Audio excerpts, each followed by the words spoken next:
ఆత్మహత్యా ప్రయత్నం చేసిన గాయత్రిని కాపాడి పురుషోత్తం చెంప పగలగొట్టిన ఇన్స్పెక్టర్. మరి ఇదంతా ఎలా జరిగిందో తెలుసుకోవాలనుకుంటే వీడియోనైతే చివరి వరకు మిస్ కాకుండా అయితే చూసేయండి. గాయత్రి అయితే మాత్రం చాలా బాధపడుతుంది. తన బావ కాదు అని అనుకున్నందుకు తలడిల్లిపోతుంది. ఎందుకే అంతగా ఏడుస్తున్నావు? నీకు అర్థం కాదే ముసల్దానా? ఎందుకు నా జీవితంలో అందరూ కలిసి ఎలా ఆడుకుంటున్నారు? బంగారు లాంటి సంబంధం తెచ్చి నీకు పెళ్లి చేస్తామని నీ వాళ్ళు చెప్తున్నారు. అలాంటప్పుడు కూడా నువ్వు ఇలాంటి వేషాలు వేయడం మానే. వాళ్ళకి నచ్చినట్లుగా ఉండు, లేకపోతే వాడు మనందరినీ చంపేస్తాడు అని చెప్పేసి పురుషోత్తం గురించి చెప్తూ ఉంటుంది. ఇక్కడ చూస్తే గాయత్రిని మర్చిపోలేక గాయత్రి గురించి తను ఎంతగా ఎదురు చూస్తున్నాడో, తండ్రి తాగించిన మద్యం ద్వారా తన తమ్ముళ్ళ ముందు మనసులో ఉన్న బాధని బయట పెడతాడు. తాగి ఉన్న మాధవ అయితే ఆ బాధని ఎప్పుడైతే మాధవ బయట పెడతాడో దాంతో తమ్ముళ్ళు అలాగే మహాలక్ష్మి తలడిల్లిపోతారు. దీని అంతటికి కారణం నేనే. పెద్దికి మరింత ఆశల్ని కల్పించి తప్పు చేసినట్లున్నాను. కానీ ఇప్పుడు గాయత్రి పెద్ది పెళ్లి చేసే పరిస్థితి లేదు. ఇప్పుడు నేనేం చెయ్యాలి? వీళ్ళని ఎలా కలపగలను? గాయత్రియే నా మనసులో మా బావ లేడు అని చెప్పిన తర్వాత ఎలా నేను వీళ్ళని ఒకటి చేయగలను అని చెప్పేసి ఆలోచించుకుంటూ బాధపడుతూ ఉంటుంది. పెద్దికి ఎలాగైనా గాయత్రిని మరిపించే ఒక మంచి సంబంధం చూడాలి. ఖచ్చితంగా పెద్దికి పెళ్లి చెయ్యాలి అని చెప్పేసి మహాలక్ష్మి ఆలోచించుకుంటూ ఉంటుంది. ఏంటండి అంతగా బాధపడుతున్నారు? మీరు అలా బాధపడుతూ ఉంటే చూసి మేము తట్టుకోలేకపోతున్నాం. మా అన్నయ్య బాధపడ్డాడు. ఎందుకంటే చిన్నప్పటి నుంచి గాయత్రిని ఎంతో ఇష్టపడ్డాడు. అలాంటి గాయత్రిని పెళ్లి చేసుకోలేకపోతున్నానని మా అన్నయ్య బాధపడడంలో అర్థం ఉంది. కానీ ఆ బాధకి కారణం మీరైతే కాదు. మీరు ఎక్కువగా ఎమోషనల్ అవ్వద్దు. మీరు బాధపడితే మాలో ఎవ్వరం కూడా ప్రశాంతంగా ఉండలేము. మీరు వచ్చిన తర్వాతే ఈ ఇల్లు ఇల్లులా అనిపిస్తుంది.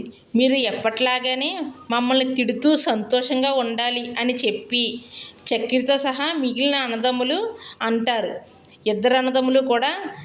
కానీ తన మనసులో మాత్రం పెద్దికి పెళ్లి చేయాలనే ఆలోచన ఉంటుంది. ఎలాగైనా సరే పెద్దికి పెళ్లి చేయాలని అనుకుంటూ ఉంటుంది. ఇక ఎలాగైనా మంచి సంబంధం చూడాలని ట్రై చేస్తూ ఉంటుంది.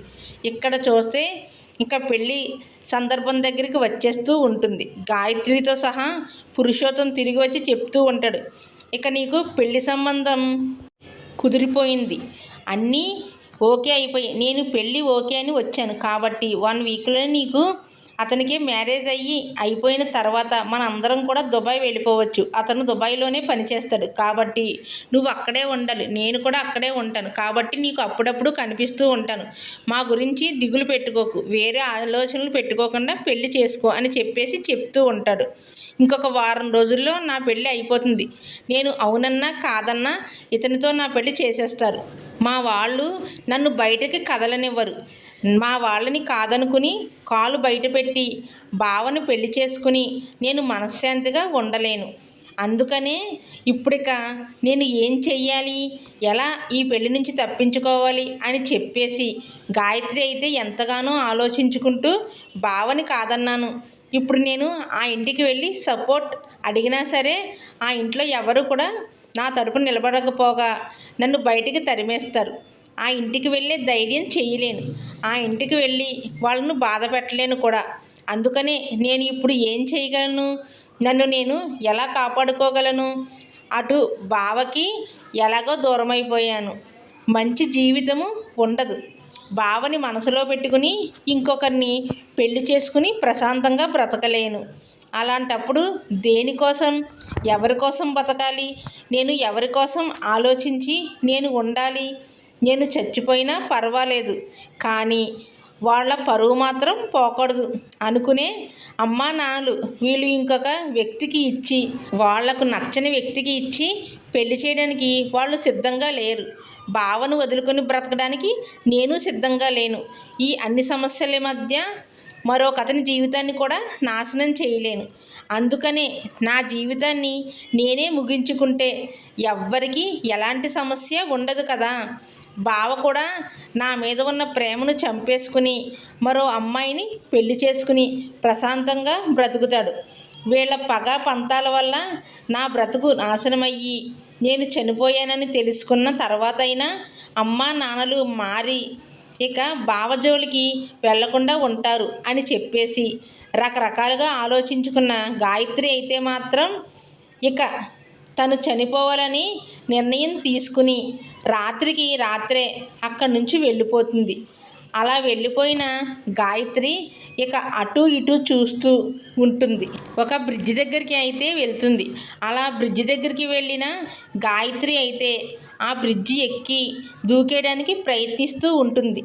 ఈలోగా తన బావతో తను గడిపిన చిన్న క్షణం నుంచి కలిసి తిరిగిన ఆ క్షణాలు గుర్తుకు చేసుకుంటూ, అలాగే తన తల్లిదండ్రుల మాటలు గుర్తుకు చేసుకుంటూ, ఆ రోజు నుంచి ఈ రోజు వరకు తన జీవితంలో ఏం జరిగిందో, ఏం జరగబోతుందో, తను చావాలా ఒక్క అడుగు వెనక్కి వెయ్యాలా అని 100 సార్లు ఆలోచించుకుంటూ దూకేయడానికి ప్రయత్నిస్తూ ఉంటుంది.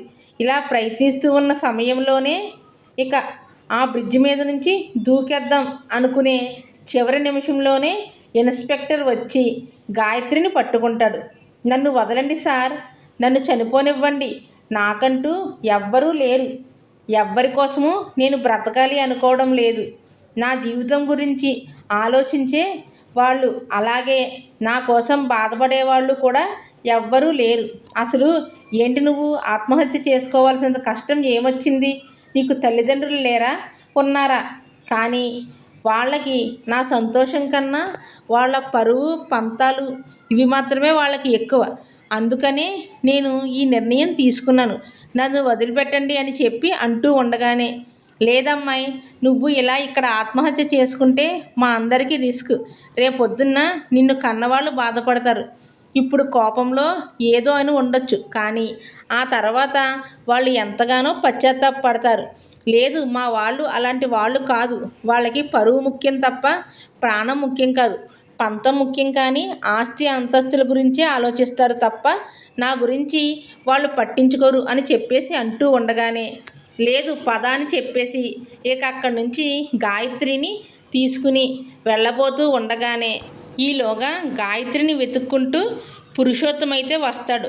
అలా వచ్చేసరికి ఇక అక్కడే ఉన్న ఇన్స్పెక్టర్ అయితే, ఏంటి, ఎవరు నువ్వు? ఈ అమ్మాయి నీకు ఏమవుతుంది? ఆ అమ్మాయి నా కూతురు. ఏంటమ్మా, ఇతనా మీ నాన్న అని చెప్పి అంటూ ఉండగానే ఈలోగా తాయారు కూడా అక్కడే ఉంటుంది కదా. అవును, తను మా అమ్మాయే. మీకు తను ఎక్కడ కనిపించింది? ఏంటమ్మా, మీకు కొంచెమైనా బుద్ధి ఉందా లేదా? అసలు ఒక ఆడపిల్లని ఇలా ఎలా బాధ పెడతారు? ఆ అమ్మాయికి నచ్చినట్లుగా ఎందుకు బ్రతకనివ్వడం లేదు? ఆ అమ్మాయి చేసిన తప్పు ఏంటి? ఆ అమ్మాయి అసలు ఏం తప్పు చేసింది చెప్పండి. అదేమీ కాదు, మాకు ఇష్టం లేని పెళ్లి చేసుకుంటాను అంది. వాడికి ఎలాంటి జీవితం లేదు, వాడికంటూ ఆస్తి అంతస్తులు లేవు. చూసి అలాంటి వాడికి మేము ఎలా ఇస్తాం? అందుకనే ఒక మంచి సంబంధం చూసి పెళ్లి చేస్తున్నాం. అది నచ్చక ఇలా చేసింది. తనని కాపాడినందుకు చాలా థ్యాంక్స్ ఇన్స్పెక్టర్ గారు. అతను నీకేమవుతాడు? అతను ఏమైనా మంచివాడు కాదా? వాళ్ళ కుటుంబం గురించి నీకేం తెలుసు? ఇవన్నీ వివరాలు చెప్పమని అడిగేసరికి, నేను చెప్తాను ఇన్స్పెక్టర్ గారు, వీళ్ళైతే లేనిపోనివన్నీ చెప్తారు. వాళ్ళ కుటుంబంలో 4 అన్నదమ్ములు ఉన్నారు. అతను నాకు బావ, మా అమ్మకి సొంత మేనల్లుడు. కానీ ఆస్తులు మొత్తం వీళ్ళు వాడేసుకుని వాళ్ళ ఆస్తిని కూడా ఇవ్వమని వాళ్ళ మీద కేసు పెట్టడమే కాకుండా వాళ్ళు నాశనమైపోవాలని వాళ్ళను దీవించి వచ్చింది మా అమ్మ.